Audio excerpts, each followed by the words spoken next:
Déjeme comentarle que ha tomado posesión, bueno, está designado ya como asesor presidencial en materia de salud, el doctor Hugo López Gatell. El doctor Hugo López Gatell, que tiene eh, una... eh, él es epidemiólogo y asesor de la Presidencia de la República en materia de salud. Tengo el gusto de saludar a Hugo, quien está aquí con nosotros. Hugo, buenas tardes.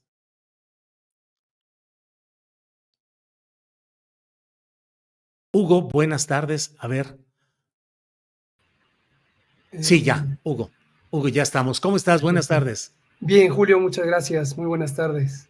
Asesor de la Presidencia de la República en materia de salud. ¿Por qué? ¿Para qué, Hugo? ¿Qué es lo que vas a hacer? ¿Cuáles son tus planes? ¿Para qué eres nombrado en este tramo final del gobierno del presidente López Obrador?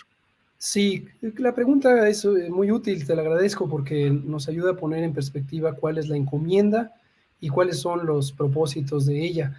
En parte son míos, la verdad es que para mí es un honor, un orgullo y una gran satisfacción poder trabajar directamente con el presidente Andrés Manuel López Obrador, y en parte considero que son una consecuencia natural de una práctica profesional al servicio de este proyecto de transformación que el presidente, y se lo agradezco mucho, reconoció que podía yo aportar todavía en este último tramo. Como se sabe, yo renuncié a la Subsecretaría de Prevención y Promoción de la Salud, de la Secretaría de Salud, en septiembre del 2023, para participar en una actividad política abierta, en una contienda interna en la Ciudad de México. Una vez que el proceso terminó y quedó seleccionada otra persona, el presidente me llamó a finales de 2023, en diciembre, platicamos, yo le externé mi balance político, no solamente sobre esa contienda interna, sino sobre lo que había vivido en 5 años de el ejercicio de acompañarlo en el proyecto de gobierno, y él tuvo la generosidad de invitarme a este cierre. ¿Cuál es el enfoque? Participar en los distintos elementos donde la transformación del Sistema Nacional de Salud vamos a lograr una consolidación de este proyecto de tener un sistema único, público, universal y gratuito. Se va a implantar el IMSS Bienestar, se van a impulsar las políticas públicas de salud colectiva que hemos estado trabajando, control de tabaco, control de alcohol, control de vapeadores, espacios saludables, alimentación saludable, etcétera, etcétera, y en todo ello es en lo que voy a estar participando.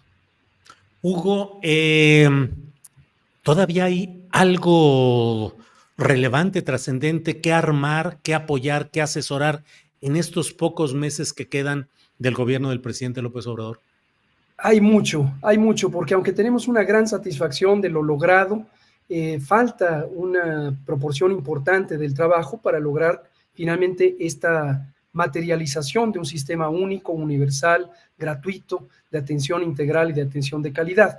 Y aquí enfatizo siempre, por un lado está la parte de la atención médica, que está a cargo de esta nueva institución IMSS Bienestar, este organismo público descentralizado, que está integrando los servicios estatales de salud, hasta el momento de 23 entidades federativas, pero también está toda la parte de las políticas de salud colectiva, como ya mencionaba, que han sido siempre sujetas de una importante resistencia de grupos de interés, sobre todo interés económico, que no velan por la salud, sino velan por intereses comerciales. Y este tipo de transformaciones lleva su tiempo mantenerlas, lograrlas, que se consoliden y desde luego que se vuelvan ya parte de la estructura de la política pública del país.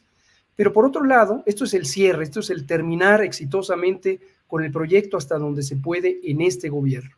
Pero también lo que queremos es, asumiendo que el proyecto de transformación continúa a partir de 2024 y hasta el 2030, que el nuevo gobierno mantenga este ímpetu de una perspectiva pública, social, de la salud como un derecho universal.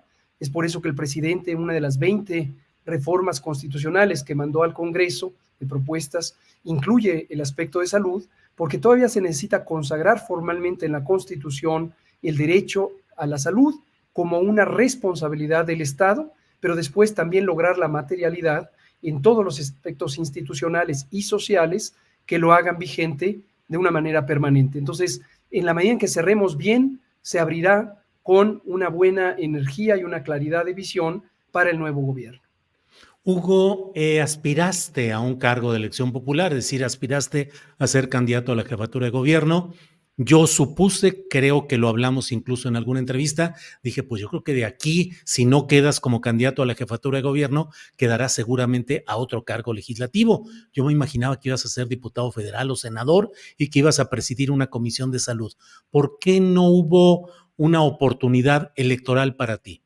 Sí la hubo, y de hecho hubo propuestas o invitaciones. Gente de buena voluntad como tú veían esa perspectiva en términos de la continuidad de un proyecto en donde yo pudiera ahora contribuir en la esfera legislativa. Gente de mala intención, como es la prensa conservadora, la prensa corporativa, incluso especularon con la idea de que yo estaba buscando la protección de un fuero jurídico en un cargo legislativo. Les dije desde el inicio, yo no tengo miedo de nada, no, mi conciencia está tranquila y no estoy buscando fuero alguno. Lo que yo hice en todo momento fue presentarle a las personas líderes de este proyecto de transformación, en su momento el presidente López Obrador y posteriormente a la doctora Claudia Sheinbaum, que ya había sido electa o seleccionada como coordinadora de la transformación, mi disposición de contribuir al proyecto de transformación donde pudiera yo ser más útil. Recibí varias propuestas, por ejemplo, de encargos o postulaciones de candidaturas para encargos en las alcaldías, por ejemplo, en Coyoacán o Álvaro Obregón, decliné. También se me invitó a participar en las puestos o en las contiendas de puestos de legislaturas, en la legislatura, y también decliné. En el momento estoy a disposición de lo que pudiera el nuevo proyecto de gobierno, si es que se logra desde luego el éxito electoral, requerir de mi persona, y estoy trabajando con el presidente López Obrador. En mis tiempos libres estoy trabajando también con la hoy candidata Clara Brugada en su consejo asesor para el proyecto de ciudad, y en algunos aspectos también he estado cercano a lo que está trabajando la doctora Sheinbaum y su equipo de trabajo. Hugo, hay dos temas que quisiera pedirte tu opinión, tu reflexión. Uno, se ha anunciado una comisión independiente, dicen, para evaluar las acciones de México en la pandemia de COVID-19. El tono y la perspectiva anunciada son de un presunto enjuiciamiento de las acciones realizadas en la Secretaría de Salud y particularmente relacionadas contigo. No, no parece muy difícil prever que esta comisión terminará haciendo un señalamiento adverso a tu gestión y a la gestión de la Secretaría de Salud y del gobierno del presidente López Obrador en esta materia. ¿Qué opinas de esa comisión y de sus eventuales resultados en el entorno, Hugo, de que hay una guerra fuerte, dura contra tu participación pública? Efectivamente, eso es lo que identifico, me llama la atención. Ahorita voy al tema de la comisión, pero identifico que en cuanto salgo a la luz pública, por ejemplo, el viernes reciente, donde el presidente comentó en la conferencia matutina que estaba yo en este encargo de asesoría en materia de salud en la presidencia de la República, enseguida noté una reacción muy virulenta en la prensa conservadora, en las redes sociales, incluso un locutor que estaba ya seleccionado para una encomienda, quién sabe si realmente la va a terminar de cumplir, de moderar el debate, reveló quién es y para qué intereses trabaja y empezó a tener una reacción muy agresiva. No lo considero, nunca lo he tomado a título personal, se focaliza en mi persona, pero me queda muy claro que es en contra del proyecto de transformación, muchas veces por frustración de que no pueden canalizar su disputa contra el presidente López Obrador y el proyecto, pues lo canalizan hacia mí en no pocas ocasiones. Esto es lo que considero que está pasando con esa comisión. Conozco a una proporción importante de los académicas y académicos que participan en ella. Me da un poco de pena en el sentido de un sentimiento de lamento que personas inteligentes, porque definitivamente lo son, estén tan ofuscados por su estado emocional, por su fanatismo ideológico, que no puedan ejercer ni siquiera la función para la que se han entrenado, que es esta función analítica de investigación. ¿Qué anticipo? Efectivamente que los resultados ya los tenían hace 2 o 3 años, y pongo a consideración del público una suerte de apuesta. Si los resultados de esa comisión se parecen, y creo que se van a parecer mucho, a lo que esas mismas personas escribían en artículos en el Reforma, en Nexos, comentarios en Proceso, entrevistas, lo que a veces publicaron en redes sociales, al inicio, el primer año de la pandemia, será muy claro que esta comisión es una farsa, que esta comisión lo que está haciendo es un reciclamiento de la información para ratificar una postura ideológica, fanática, en contra de la transformación, desde luego una postura que suele ser muy clasista, que desprecia mucho la realidad social, que no identifica la complejidad de un país que ha vivido en adversidad económica por una gran concentración del ingreso, que ha sido presa de la corrupción en sexenios donde algunos de estas personas justamente han sido funcionarios, el exsecretario Julio Frenk, secretario de Fox, secretario de Salud de Fox, es parte de esa comisión. Quien la organiza es el que fue subsecretario de Salud de Carlos Salinas de Gortari. Entonces, evidentemente, esta comisión está muy lejos de una objetividad científica o académica. Lo que vamos a ver es seguramente un refrito, una recirculación de una serie de consignas ideológicas, y seguramente por eso no es casual que esta comisión se ponga a trabajar de súbito en el periodo electoral y esté por presentar sus resultados durante el proceso electoral.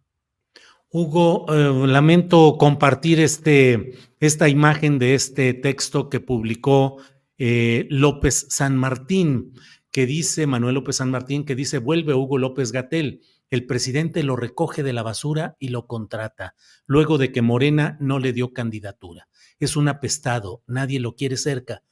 Ya nos diste un esbozo de lo que piensas respecto a esto, pero ¿qué piensas de ese tipo de señalamiento? Yo considero que eso no es periodismo ni es una crítica, el decir que el presidente de la República recoge a alguien de la basura, ni que en la basura esté una persona como tú, que puede tener las críticas que sea, críticas directas, señalamientos, pero no estas versiones. ¿Qué opinas, Hugo?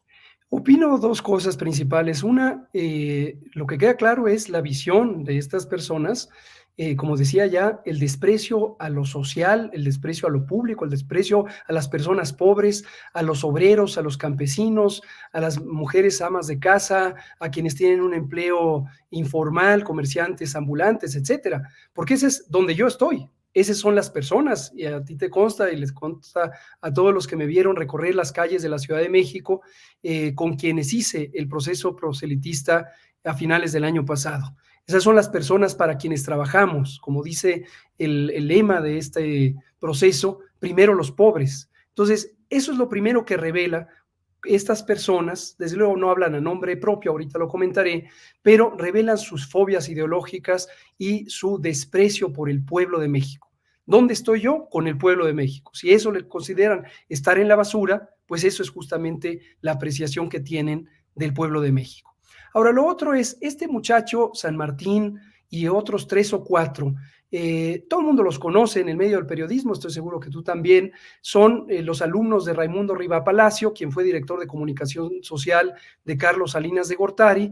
Trabajan para una televisora que es propiedad de un heredero de fortuna, que es además un delincuente fiscal, y obviamente continuamente están trabajando para esa agenda, para estar golpeando a la política pública en pro de la gente, en pro de las personas, en pro de los pobres, en pro de la igualdad y de la justicia social, porque ese es el proyecto que les resulta chocante y adverso.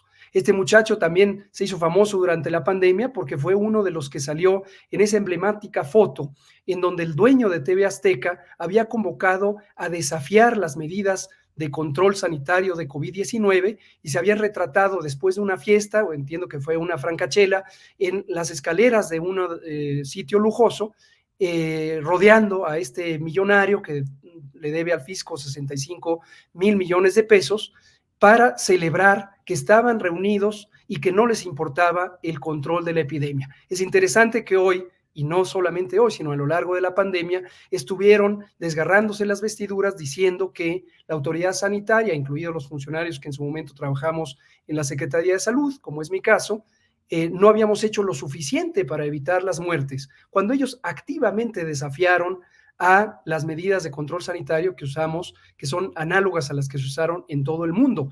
Todo el mundo recordará que esa misma televisora, en su horario estelar, mandó a su otro vocero, a uno de sus locutores, a decir que no se hiciera caso al gobierno federal, que no se hiciera caso a mi persona en la encomienda que tenía como vocero del control de la pandemia de COVID, y que, por lo tanto, estos eran mensajes irrelevantes. Ahí hay una conexión muy lógica entre el daño que pudo haber ocurrido por omisión del cumplimiento de esas medidas científicas de control de COVID, y seguramente ellos nunca reconocerán esa contribución tan nociva que tuvieron en contra del pueblo de México. Eso es lo que pienso y es lo que veo. Por eso veo a un individuo que desde luego está moral, éticamente descalificado para ser el moderador de un debate, porque evidentemente trae una consigna y lo que trae es una disposición que le habrá sembrado su jefe y sus dueños para sabotear una discusión democrática como deben ser los debates de candidaturas presidenciales. Hugo, te agradezco mucho el que hayas tenido la amabilidad de tomar esta videollamada. A reserva de lo que desees agregar, te agradezco mucho el que hayas estado con nosotros. Muchas gracias, Julio. Pues permanezco a la disposición. Lo único que quiero decir por el momento es el proceso de transformación es un proceso colectivo, lo hacemos muchas personas. Este señalamiento que hoy tengo en la atención pública debido a estas reacciones de enojo que tienen los adversarios de la transformación, pues solo revela la frustración de unos elementos retardatarios que quieren impedir la justicia social y que se estarán seguramente posicionando para tratar de sabotear el proceso democrático. Ojalá que el pueblo de México actúe en consecuencia y mantengamos la pluralidad de una democracia todavía imperfecta, pero en buen camino para lograr el mejor proyecto de gobierno que México pueda tener. Hugo, muy agradecidos y seguimos en contacto. Muchas Gracias. gracias. Gracias.